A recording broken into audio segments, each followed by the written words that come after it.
So guys, आज थी Nifty की मंथली एक्सपायरी और आज कल के मुताबिक बहुत अच्छा मूवमेंट आया मार्केट में। निफ्टी में भी, बैंक निफ्टी में भी कहीं ना कहीं हमारे लेवल्स एक्टिवेट हुए। उसके हिसाब से सारे टारगेट्स भी आए होंगे अगर आपने ट्रेड करा होगा।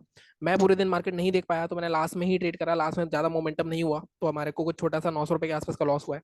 तो कोई बात नहीं, लॉस बड़ा छोटा सा है। बट आपने आज पैसा कमाया नहीं कमाया, मेरा इस ये जानने में इंटरेस्ट है, क्योंकि कहीं ना कहीं आज हमारे लेवल्स के हिसाब से सारे टारगेट्स आए हैं। निफ्टी में हमने बात करी थी 22,532 के ऊपर बाय करेंगे, टारगेट हमारा 608 तक था और वही हुआ। बैंक निफ्टी में हमने बात करी थी कि बैंक निफ्टी में हम 48,327 के ऊपर बाय करेंगे। अगर आप देखो यहाँ पे मार्केट एक या दो बार रुका, जब ब्रेकआउट आया तो इस ब्रेकआउट चला और 48,511 तक के टारगेट थे तो वो भी आया। 48,600 तक भी गया था मार्केट। बट कहीं ना कहीं यहाँ पे आपको 180 पॉइंट के आसपास मिले होंगे तो इसमें पैसा बन गया होगा आपका। पॉइंट ये नहीं है, पॉइंट ये है कि देखो, ट्रेड लेने तो आपको ही पड़ेगा, कितने ही लेवल्स कोई बता दे। अगर आप ट्रेड लेके ट्रेड नहीं करते हो, आप डरते रहते हो या आप निकल जाते हो ट्रेड में से ट्रेड लेके, तो थोड़ी सी दिक्कत हो सकती है। मेरा थोड़ा सा बिजी शेड्यूल चल रहा था पिछले एक दो हफ्ते में। नेक्स्ट वीक से इतना बिजी नहीं है मेरा, काफ़ी फ्री हूँ। तो मैं नेक्स्ट वीक से ढंग से ट्रेडिंग करना शुरू करूंगा। और कैपिटल भी थोड़ा सा बढ़ाना है मेरे को, थोड़ा ज़्यादा कैपिटल से ट्रेड करना शुरू करना है, क्योंकि कहीं ना कहीं मैं 700-800 क्वांटिटी से ट्रेड करने की सोच रहा हूँ, स्टार्ट करने की सोच रहा हूँ, जो मैं स्ट्रैटेजी टेस्ट कर रहा हूँ उसके बेस पे। बट टाइम उसके लिए सबसे ज़्यादा चाहिए, टाइम होना चाहिए आपके पास। अगर टाइम नहीं है, जैसे मैंने कहा, जैसे मैं लास्ट में आके देखा, मैंने तो इतना मोमेंटम नहीं आया। पूरे दिन अगर मैं होता तो मैं ट्रेड करता, पैसे कमाता। पॉइंट यही है, इंट्राडे ट्रेडिंग, ऑप्शन बाइंग खासकर, उसमें आपका अवेलेबल रहना बहुत जरूरी है, क्योंकि मोमेंटम जब आएगा तब आपने ट्रेड नहीं लिया और मोमेंटम जाने के बाद ट्रेड लिया तो आप राइट एंट्री पे भी मात खा जाओगे इसमें। तो ये दिक्कतें होती हैं।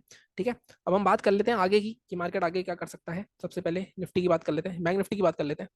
सब कुछ डिलीट करते हैं और यहाँ पे अगर मैं डेली चार्ट पे लेके जाता हूँ आपको, सबसे पहले अगर आज एक चीज और दिखाता हूँ, आज 50 MA के हिसाब से भी आपके ट्रेड बने थे। अगर आप देखो यहाँ पे 50 MA के हिसाब से आपका एक ट्रेड ये बना था, अगर आप देखो। इसको भी बोल सकते हो आप, लेकिन ये क्योंकि नीचे से बहुत ज्यादा रैली आ रही थी तो ऐसे ट्रेड्स मैं अवॉइड करता हूँ। यहाँ पे कोई ट्रेड नहीं बना था, ये एक ही ट्रेड बना था। अगर आप ध्यान से देखो तो अच्छी खासी रैली इसमें भी मिली है। तो स्ट्रैटेजी सारी काम करेंगी, बस आपको लगानी आनी चाहिए, उसके बाद बैठना चाहिए ट्रेड लेके। बस उतना ही मूल, दो ही मूल मंत्र है। ठीक है, अगर हम यहाँ पे बात करें, देखो 3 दिन से मार्केट क्या कर रहा था, बिल्कुल रेंज में चल रहा था। आज मार्केट ने ब्रेकआउट करा, गैप पेंडिंग था, हमने बात भी करी थी वीकली वाले वीडियो में कि गैप फिल करेगा, उसके बाद मार्केट नीचे जाएगा ऊपर जाएगा, डिसाइड करेगा।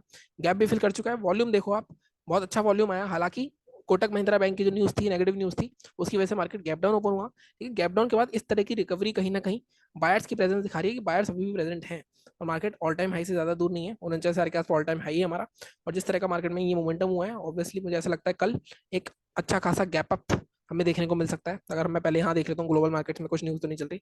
यहाँ पे देखें तो गिफ्ट निफ्टी तो बिल्कुल फ्लैट है, लेकिन हमारा जो डाउ जोन्स वगैरह ग्लोबल मार्केट में थोड़ी सी लाइक गिरावट आ रखी है। आई थिंक रिजल्ट सेशन है वहाँ पे, तो वहाँ पे उस वजह से कुछ गिरावट हुई है। सो लेट्स सी जो भी होता है कल।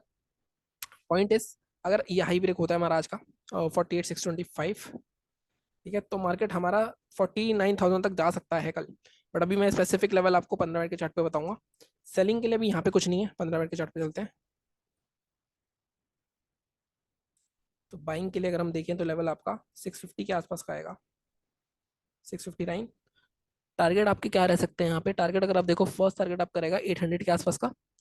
सेकंड टारगेट आप मैक्सिमम 850 तक का ही टारगेट है वैसे तो, भी यहाँ पे हल्का सा गैप पड़ा हुआ है। 880 तक के टारगेट के लिए जा सकते हैं, यहाँ पे भी 200 पॉइंट इजीली मिल सकते हैं आपको। ठीक है, सेलिंग कहाँ करनी है अब? देखो ये जो जोन ब्रेक हुआ है, अगर आप यहाँ पे देखो तो ये एक जोन था।